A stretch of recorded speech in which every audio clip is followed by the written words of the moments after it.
Hi, it's Elder. Today I want to compare iPhone 12 Pro Max to iPhone 13 Pro, which I'm using to record this video. And I'm doing this video for me because I really want to figure out which phone I'm going to use going forward. And I will be very honest and unbiased because I don't want to lie to myself and I don't want to lie to you. So camera comparison will be the big and the last section of this video, and if you want to switch to it right away, you can do so using the chapters below. But first, let's take a look at other aspects of these two phones, and let's start with things which are not very different.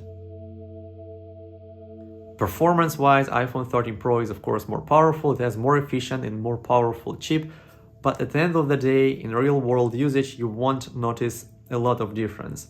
These are the Geekbench scores, and although you can see that iPhone 13 Pro performs better in my real-world LumaFusion 4K video export tests, these two phones performed very similarly. Then we have connectivity, and when I talk about connectivity, I'm talking about the Wi-Fi speeds, 5G or LTE speeds. In my experience, download speeds were quite similar, maybe a little bit faster this 13 Pro, but for upload speeds, for some reason, 13 Pro was 20 to 30% faster. At the end of the day, both are very fast, you won't notice real world difference at all, so connectivity wise, these are very similar phones. Next we have design, and obviously we have the smaller notch on the newer iPhone as well as bigger camera module, but at the end of the day, both of these phones are sharing the same design language, so regular people won't notice any difference.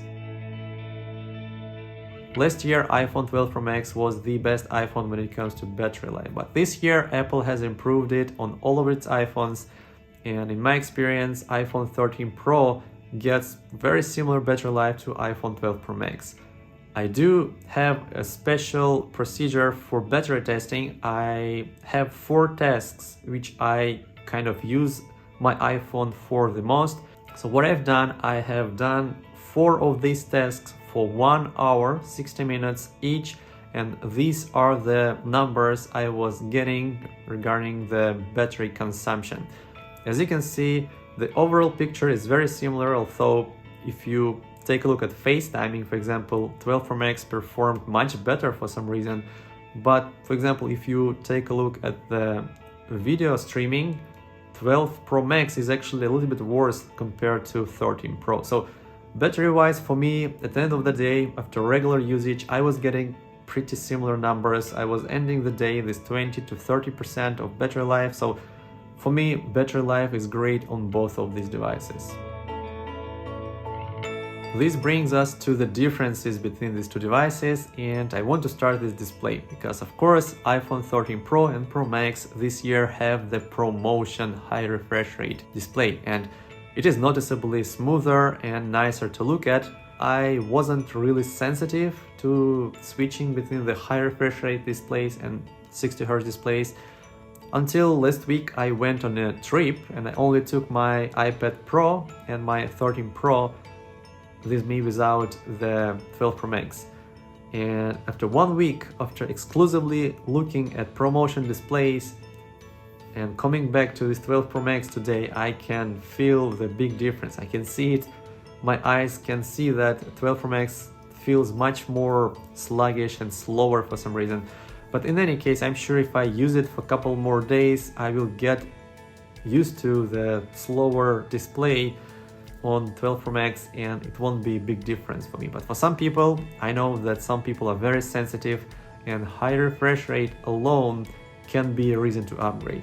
And of course, 12 Pro Max has the bigger display, 6.7 inches compared to 6.1 on the regular 13 Pro. I mean, you can consider 13 Pro Max if you want, but for me, this year, I'm not even considering it because the bigger size of the 12 Pro Max or 13 Pro Max is just not something I'm very happy about. After using it for a very long time, I can't wait to finally switch to smaller form factor. And 13 Pro, although it is not perfect when it comes to weight, I think it's still very heavy and feels very dense. At the end of the day, it is way more comfortable phone compared to 12 Pro Max. And finally, before we switch to the camera comparison, I want to talk about accessories and especially MagSafe Wallet. which I've been using for the past year or so, and I used it this iPhone 12 mini for about a month. When I used it with my 12 Pro Max for 10 months or so, and now for the past couple of weeks I've been using it with 13 Pro. And the experience is very different depending on what phone you use. Obviously the mini is the same size as the wallet itself, so it is very easy to attach it, very easy to align it. It is very difficult to lose the wallet, but when it comes to 12 Pro Max, it is basically unusable for me. I don't know how some people are using their wallets with 12 Pro Max. For me, it is much more difficult to attach it perfectly at once. It is much easier to kind of slide it off the phone, and it was never feeling secure enough for me to take my cards, put it in this wallet and walk around outside. And when it comes to 13 Pro, which is the same size as this iPhone 12 Pro of my wife, it is much easier to attach the wallet. It is much more comfortable to hold in hand, and I could see myself using this, and I did for the past 10 days, used this wallet on 13 Pro every day without any problems. So for me, switching back to 12 Pro Max will mean that the wallet will stay somewhere on my desk. Yeah, I mean, it's just not good enough for me to use this big phone. Finally, let's take a look at cameras, and I have put together a side-by-side comparison of all lenses, almost all modes. So take a look at this comparison and let me know if you think it is a big upgrade. So let's start with this exactly same shot as you have seen from the beginning of this video. Of course, I've been using 13 Pro to record it, but now I'm using 12 Pro Max. So I will show them side by side. Is there any big difference? Maybe some more natural blurry background. I'm using Filmic Pro in 4K 30 frames per second, and it is, I believe, SDR 10-bit footage.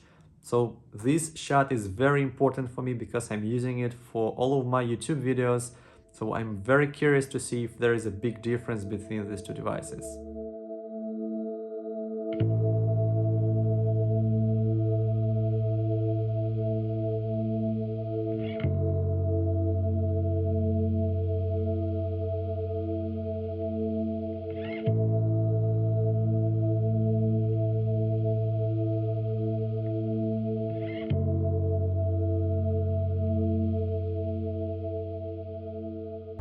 So this is coming from iPhone 12 Pro Max, FaceTime camera, built-in microphone 4K 30 iPhone 13 Pro. Audio is also coming from the built-in microphone, so let me know how this sounds as well. And finally, this is the 1080p cinematic mode footage, 30 frames per second of course, from iPhone 13 Pro. Let me know if it is any better than the regular modes. How is the blurry background? Is it natural? And of course we can change how blurry it is, but this is, I think, at f8.0 or something like that. Let me know how this looks.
Okay, so this is the cinematic mode, 1080p obviously, using the wide lens. Not sure how it looks. I will probably adjust the f-stop to be somewhere between 6 and 8, I'm not sure. But yeah, this is the quality you get with cinematic mode.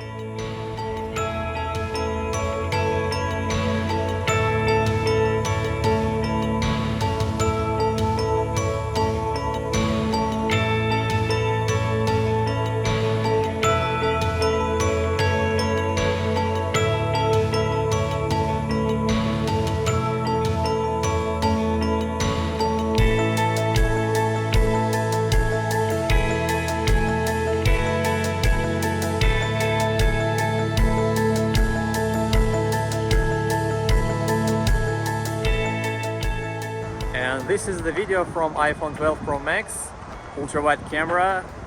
Never used it for vlogging like I said, but on the new iPhone it is supposedly much better. So let's compare these two and see which one is better. So this is the ultra wide camera, kind of good for blogging. I haven't used ultra wide for blogging ever, but I guess this is the better quality in iPhone 13 Pro. I might do that.